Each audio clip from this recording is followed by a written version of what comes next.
Welcome to the Takeoff Podcast, the go-to construction podcast for construction professionals seeking inspiration, education, or motivation for the next steps in their career. Each Monday, you'll be joined by me, Mick Donaghy, Managing Director of Gedden Executive Recruitment and a respected name from the industry. A construction leader, a business owner, or someone in the thick of the action. The whole premise of this podcast is for you to get something from it. An idea, a connection, a mentor, whatever it is, I hope you get it. And I hope you enjoy the show. Without further ado, let's get into it. What does a construction lawyer do?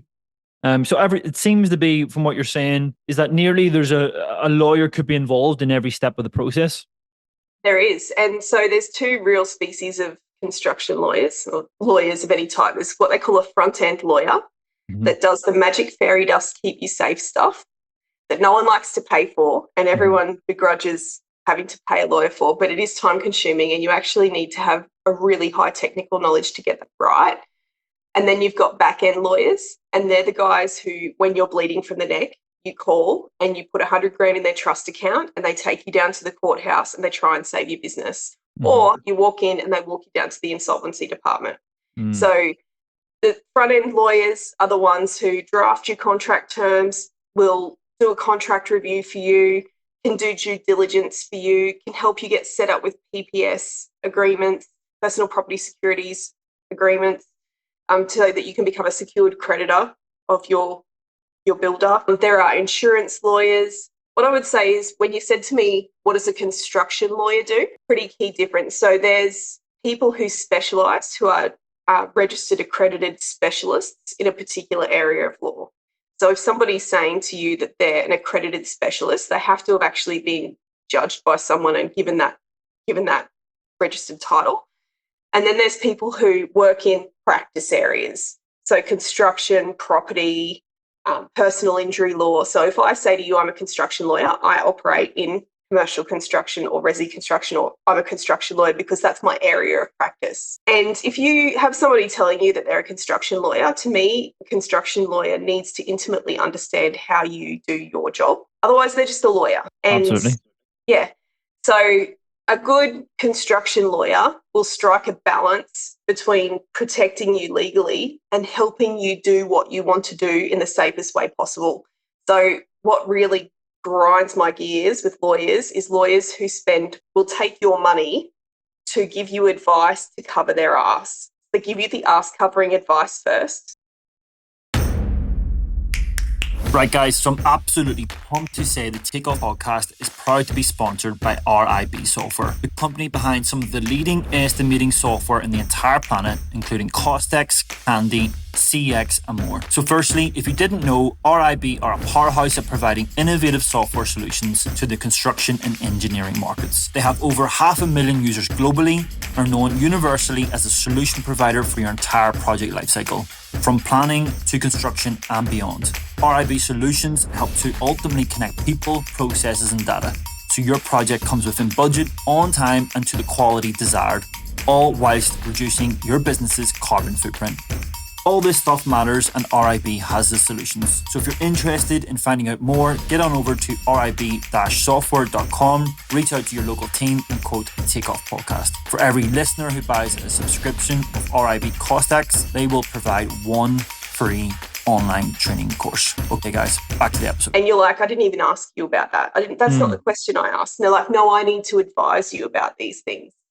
You need to strike a balance between telling people what they need to know in the context of things so that you're not negligent, so that you don't overlook something, but also giving them nimble commercial legal advice about how to achieve what they want to achieve with the least amount of risk possible. Does that make sense? No, it does. It makes complete sense.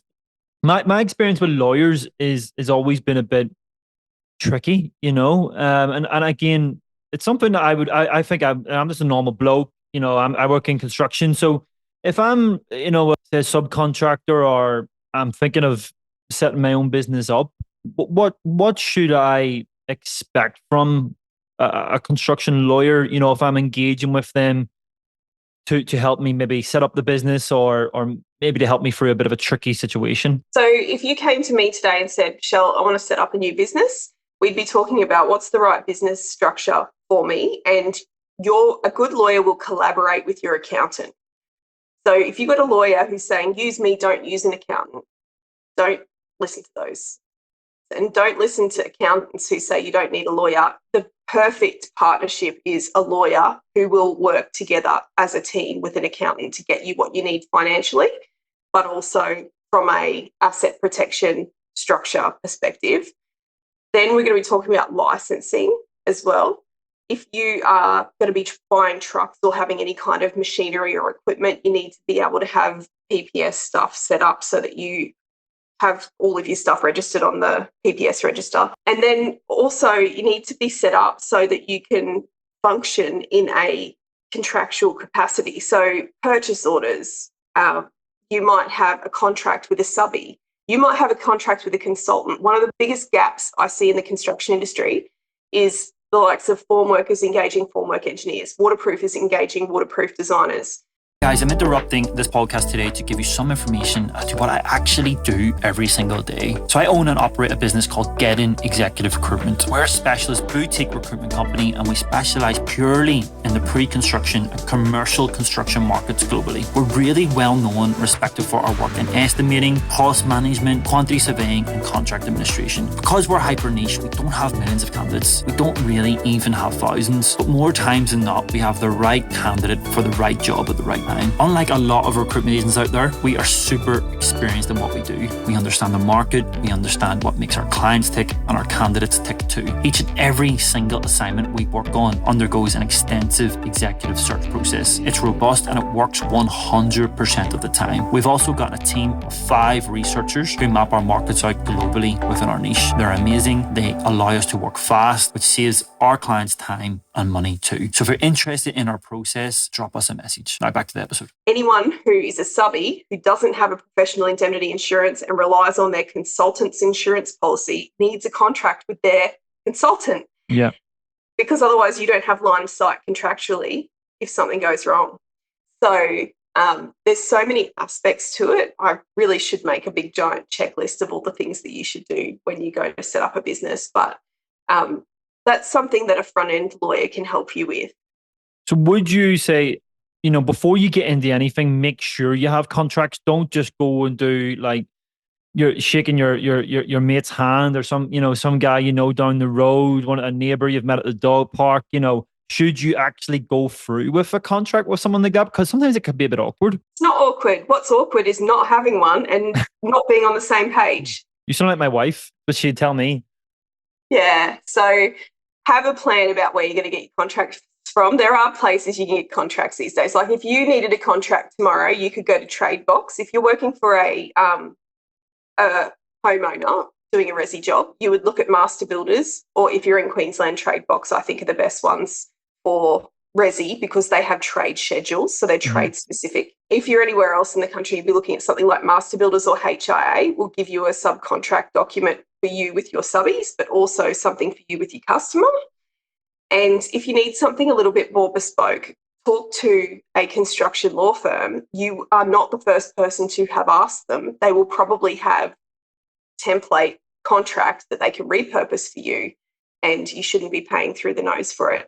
But this is the thing, is when you go and start a business, what you want to do is, if you're a concreter, you go, well, I'll just go and do driveways and I'll do a letterbox drop and it'll all be good. I'll just stick under the $3,300 mark or whatever, so I can get enough money to pay for these things, and then we will upgrade as we go. So if you're doing any work over $10,000, you need to have a written contract, a proper written contract, and there's minimum things that it has to say. Otherwise, you can get disciplinary action from the QBCC for not having one. So things like that are essential. You need to know where you're going to get it from at least. Yeah, no, I think it's super important. I think what the market is showing right now is that you've got to keep yourself covered. You've got to, and to be honest, there's so much stuff there with regards to insurances as well, and all that sort of advice and everything set up at the start, guys. If you can, try and sort of build it for success in the future, and I think, it's important just to protect what you're doing each day, otherwise it's more like a favor rather than business. If your first business purchase is personalised plates for you in your business name, you are not prioritizing what you need. That's me. I'm done then. I'm only joking. I could never possibly do that. I mean, I'm still driving around in my Toyota Highlander, which is like 15 years old, and it's a burgundy color and it's awful. And it was the only one left in the car parking lot. So, yeah, I got that for cheap, and I'm like, I'm gonna drive that until it's toast, you know. Yeah. But no, amazing having you on the show again, Michelle. Really, really enjoyed that. And let's keep doing it. Having me. Always keen to come on and talk. Before you go today, guys, I'm just going to ask you to do one thing. Can you please go to Apple right now or Spotify right now and just give us those 5 stars? Hit that 5-star button. It makes such a difference you wouldn't believe. The whole idea of this show is to inspire, educate, and motivate our listeners. And we only do that if we're getting the best guests. The best guests want to see data. They want to see information. They want to see how many listeners that we get. And so all of this stuff is really, really important. So if you can just literally go and do that today, if you enjoy the show, just go and hit that 5-star button. It makes such a difference. I hope you've enjoyed the show. We're going to continue to push this out there every Monday. So if you can, hit that 5-star button. And if you can't, even share it with a friend. Go on to WhatsApp, flick it on to your crew. Guys, thank you so much for listening. On to next week.